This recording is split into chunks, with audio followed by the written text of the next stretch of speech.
Cricket ஃபேன்ஸோட 2 மாச காத்திருப்பு நேத்து நிறைவேறிடுச்சு. Yes, we are the champions now.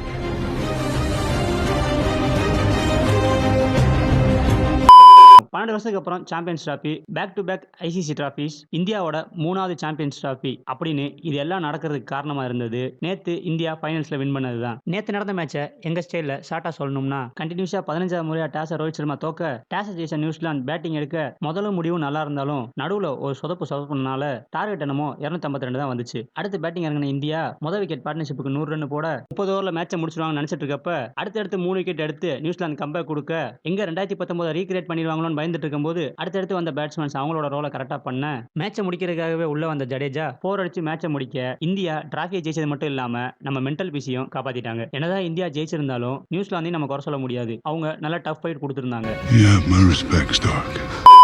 Trophy ஜெயிச்ச சந்தோஷத்துல இருந்தாலும் எங்க எவனாவது ரிட்டையர்மெண்ட் அனௌன்ஸ் பண்ணுவான்ற பயம் இருந்துகிட்டே இருந்துச்சு. யாருமே ரிட்டையர்மெண்ட் அனௌன்ஸ் பண்ணாதது இன்னும் சந்தோஷமாவும் இருந்துச்சு, ஒரு நம்பிக்கையும் வந்துச்சு. அது ஏன்னா T20 வேர்ல்டு கப் அடிச்சாச்சு, சாம்பியன்ஸ் டிராஃபி அதுவும் அடிச்சாச்சு, மிச்சம் இருக்கிற ஒன்னே 50 வேர்ல்டு கப் அதையும் அடிச்சு கொடுத்துட்டீங்கன்னா ஐ அம் ஃபினிஷ்.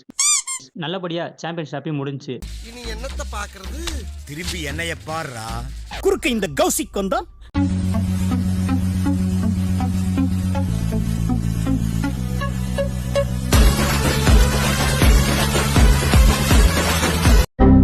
இந்த கூட முடிஞ்சிருச்சு, அந்த கூட எடுங்கோ.